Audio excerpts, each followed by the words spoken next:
Terlalu seringnya pertemuan antara Presiden Prabowo dengan mantan Presiden Republik Indonesia atau Presiden Republik Indonesia ke-7, Joko Widodo, telah menimbulkan stigma negatif dan tidak baik terhadap citra politik Pak Prabowo belakangan ini.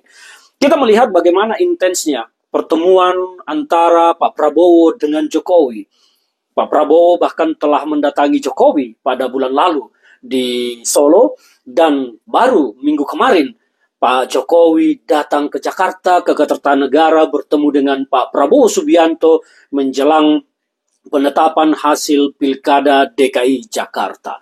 Pertemuan ini kemudian diasosiasikan atau diartikan atau dimaknai oleh banyak pihak bahwa ini tidak terlepas dari Pilkada DKI Jakarta yang memang Ridwan Kamil diusung oleh Kim, di mana di sana ada Pak Prabowo juga, ada Pak Jokowi, dan ternyata kalah terhadap kekuatan PD Perjuangan yang mengusung Pramono Anung dan Rano Karno. Dua-duanya adalah kader PD Perjuangan.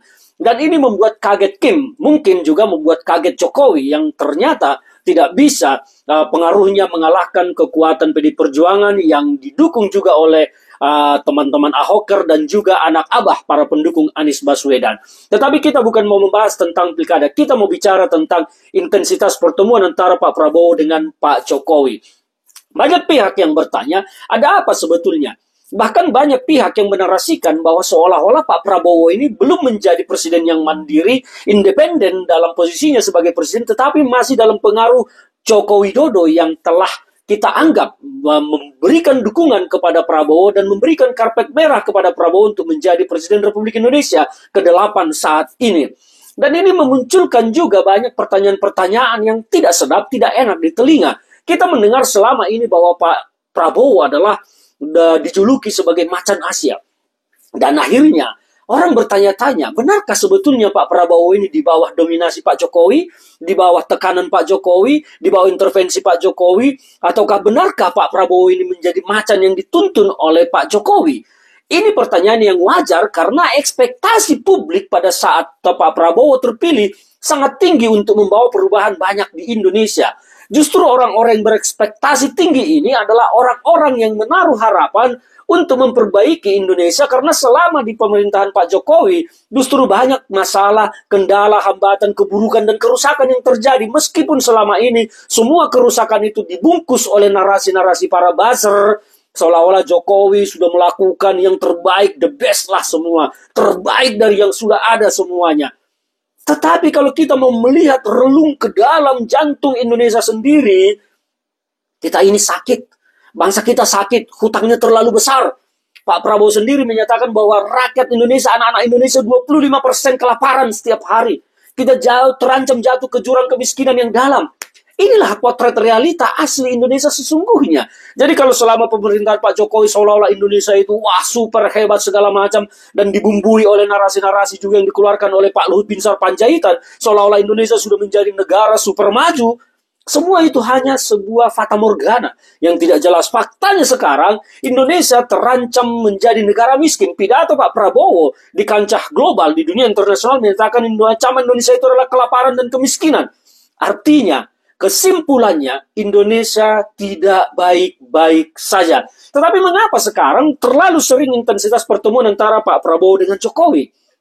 Ini menjadi tanda tanya besar bagi masyarakat yang ingin bangkit Indonesia, yang ingin maju Indonesia dan lepas dari pemikiran hegemoni dari Joko Widodo yang semua tahu melihat bahwa Pak Jokowi itu bukan pemimpin yang baik, yang handal, yang membawa Indonesia maju.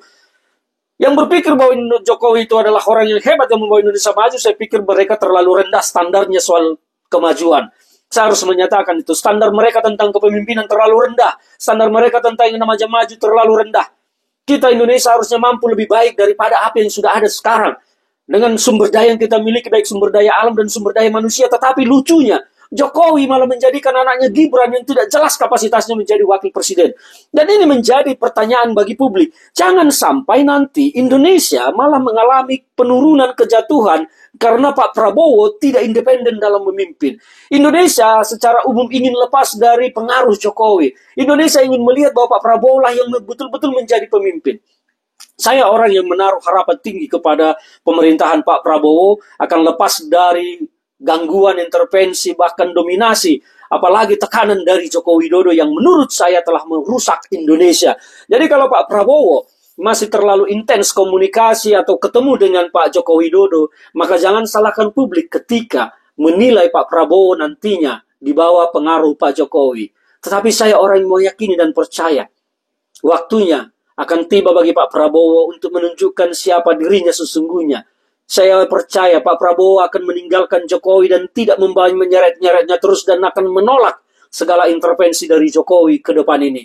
Karena ini nasib bangsa. Sikap patriotisme dan nasionalisme Pak Prabowo saya tidak pernah ragukan.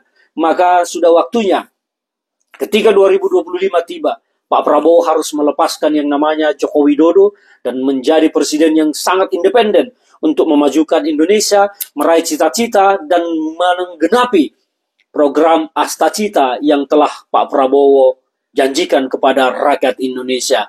Jadi sekali lagi soal intensitas pertemuan yang tinggi ini, ya mungkin sebaiknya sudah waktunya harus dikurangi bahkan ditiadakan. Bisa maju.